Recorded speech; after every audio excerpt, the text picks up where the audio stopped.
सुधा जी की आदत थी कि सुबह उन्हें गर्म पानी चाहिए होता था। इसीलिए सुबह से 2 बार उठकर कमरे के बाहर निकलकर आकर देख चुकी थी, लेकिन अभी तक बहू वृंदा और बेटा पलाश उठे तक नहीं थे। जब तक उन लोगों में से कोई एक उठेगा नहीं, तब तक उन्हें गर्म पानी मिलेगा नहीं। बात ये नहीं थी कि सुधा जी गर्म पानी कर नहीं सकती थी। बात ये थी कि बहू वृंदा रात को रसोई का काम खत्म कर रसोई में ताला लगा देती थी। अब जब तक ताला खुलेगा नहीं, सुधा जी को गर्म पानी मिलेगा नहीं। आखिरकार घड़ी में 9 बज गए और सुधा जी से रहा नहीं गया, तो उन्होंने हिम्मत करके बेटे के कमरे का दरवाज़ा खटखटाया। 2-3 बार दरवाज़ा खटखटाने के बाद वृंदा की जगह पलाश ने आकर दरवाज़ा खोला और तमतमाते हुए बोला, क्या है माँ, सुबह सुबह परेशान कर रही हो? बेटा, मुझे गर्म पानी चाहिए था, रसोई में ताला लगा हुआ है, तो तुम रसोई का दरवाज़ा खोल दो ताकि मैं गर्म पानी कर सकूं। एक दिन गर्म पानी के बगैर रह नहीं सकती हो क्या माँ? रोज़ तो वृंदा करके दे ही देती है ना। आज संडे था, इसीलिए सोचा था कि थोड़ा आराम से उठेंगे, पर आप भी ना। कहते कहते पलाश अंदर कमरे में गया और वृंदा को जगाया। वृंदा भी तिलमिलाते हुए उठी और चाबी लाकर सुधा जी के हाथ में रख दी। अब रसोई का दरवाज़ा आप ही खोल लीजिए। खुद के लिए गर्म पानी करोगे तो हमारे लिए भी चाय बना देना। जल्दी नींद खुलने से सिर दर्द होने लगा है मेरा। कभी कोई सास खुश हुई है क्या अपनी बहू को सोता देखकर? इन सास लोगों का बस चले तो बहू को मशीन बनाकर रख दे। वृंदा बड़बड़ाती हुई वापस जाकर पलंग पर लेट गई। आखिर सुधा जी ने जाकर रसोई का दरवाज़ा खोला, खुद के लिए भी पानी गर्म किया और बेटे बहू के लिए चाय बनाकर उन्हें देकर आई। गर्म पानी लेकर अपने कमरे में आई ही थी कि 5 साल का पोता मनु जाग गया। जागते ही बोला, दादी, मेरा दूध? उसे देख सुधा जी मुस्कुरा कर बोली, हाँ मेरे बच्चे, अभी लेकर आई। गर्म पानी रखकर पहले मनु के लिए दूध गर्म करने गई। अभी दूध गर्म ही कर रही थी कि इतने में पलाश की आवाज़ आई, माँ, ओ माँ, कहाँ हो तुम? क्या आप भी सुबह सुबह संभाल नहीं सकती इसे? पता है ना वृंदा के सिर में दर्द हो रहा है। कहते कहते पलाश भी रसोई में आ गया, साथ में मनु भी गोद में था। उसे देखते ही सुधा जी बोली, बेटा, मैं तो दूध गर्म करने आई थी, मुझे नहीं पता था ये कब तुम्हारे कमरे में चला गया। तो ध्यान रखना चाहिए था ना आपको, बस काम का बहाना चाहिए। मानता हूँ कि आप सास हो, पर बहू को भी तो इंसान समझो। वही है जो आपकी जिम्मेदारी निभा रही है, नहीं तो दूसरे बेटे बहू ने तो आपको रखने से ही मना कर दिया था। मनु को सुधा जी के पास छोड़कर ही पलाश वापस अपने कमरे में चला गया। सुधा जी देखती ही रह गई, आंखों में आंसू आ गए। मन ही मन सोचने लगी कि मैं कुछ न करने पर भी बदनाम हो रही हूँ। ऐसी कौन सी जिम्मेदारी उठा ली इन लोगों ने मेरी, जो इतना सुना जाते हैं। ऐसा सोचकर अपने आंसू पोंछे और मनु और उसका दूध लेकर कमरे में आ गई। नाश्ते के समय पलाश ने वृंदा से कहा, तुम्हारी तबीयत ठीक नहीं है तो मैं माँ से कहकर नाश्ता बनवा लेता हूँ ताकि तुम आराम कर सको। रहने दो, उनसे कुछ मत कहना, मैं नाश्ता खुद ही बना लूँगी। अरे पर तुम्हारी तबीयत ठीक नहीं है। नहीं नहीं, मैं खुद ही नाश्ता बना लूँगी। उनका क्या भरोसा, कौन सा सामान उठाकर अपने दूसरे बेटे बहू को देकर आ जाए। अक्सर रसोई में सामान कम हो जाता है। मुझे तो पूरा यकीन है माँ जी ही सामान की हेरा फेरी करती हैं और अपने उन बेटे बहू को देकर आ जाती है। और जाकर रसोई में नाश्ता तैयार करने लगी। वृंदा को रसोई में नाश्ता तैयार करते देखकर पलाश गुस्से में आकर सुधा जी से बोला, देख लो, ये सब आपके कारण है। उसकी तबीयत खराब है पर फिर भी नाश्ता तैयार कर रही है। आपकी इन्हीं हरकतों के कारण परेशान हो चुके हैं हम।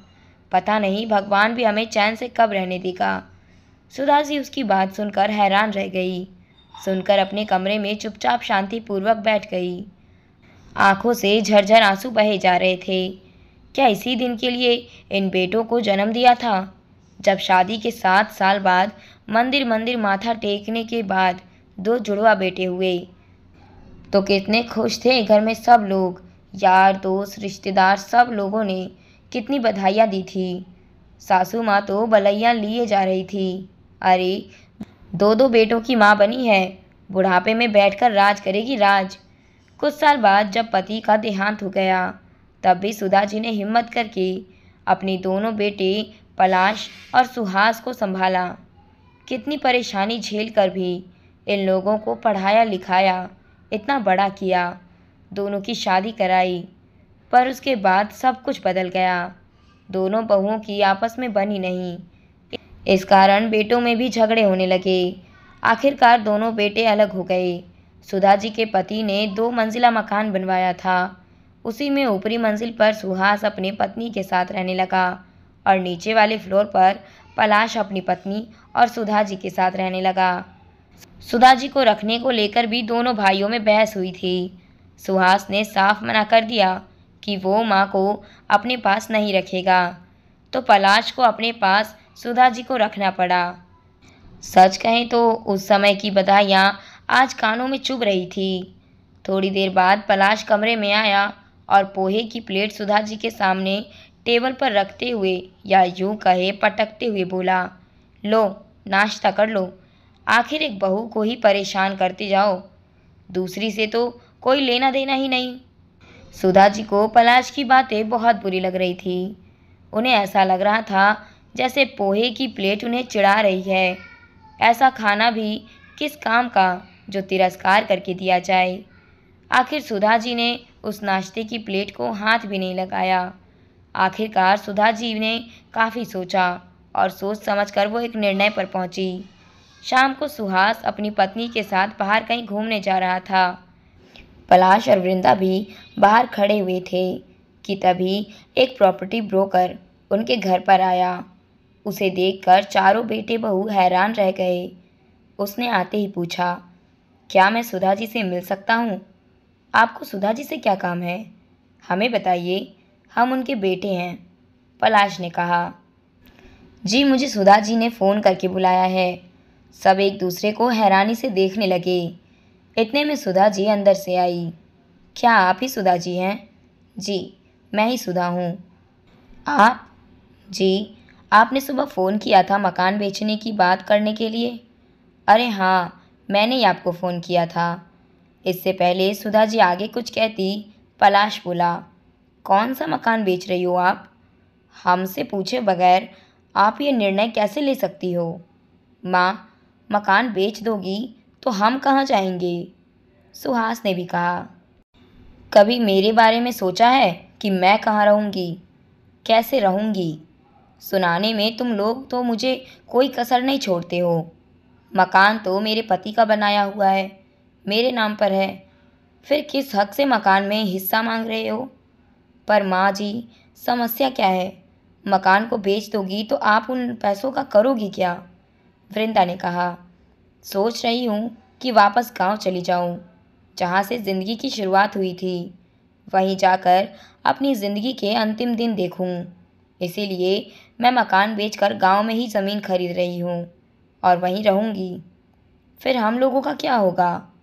छोटी बहू ने कहा, मुझे नहीं पता। तुम लोगों के तो हाथ पैर चलते हैं और उससे भी तेज़ ज़बान चलती है। अपने आप कमाओ और अपनी प्रॉपर्टी बनाओ, बाकी मुझे नहीं पता। माँ, तुम इतनी स्वार्थी कैसे हो सकती हो? पलाश और सुहास एक साथ बोले, माँ को महानता का चोला मत पहनाओ। जैसे बेटे स्वार्थी हो सकते हैं, वैसे ही माँ भी स्वार्थी हो सकती है। और तुम जैसे बेटे हो तो माँ ऐसी होनी ही चाहिए। मैं ये मकान बेच रही हूँ और यह मेरा अंतिम निर्णय है। तुम लोग अपना बंदोबस्त देख लो। कहकर सुधा जी उस ब्रोकर को मकान दिखाने चल दी। 1 महीने बाद वो मकान बिक गया और सुधा जी गांव में एक मकान लेकर वहीं रहने लगी। फ्री टाइम वहाँ बच्चों को पढ़ाती थी और गांव के शांत वातावरण में अपनी ज़िंदगी जीती थी।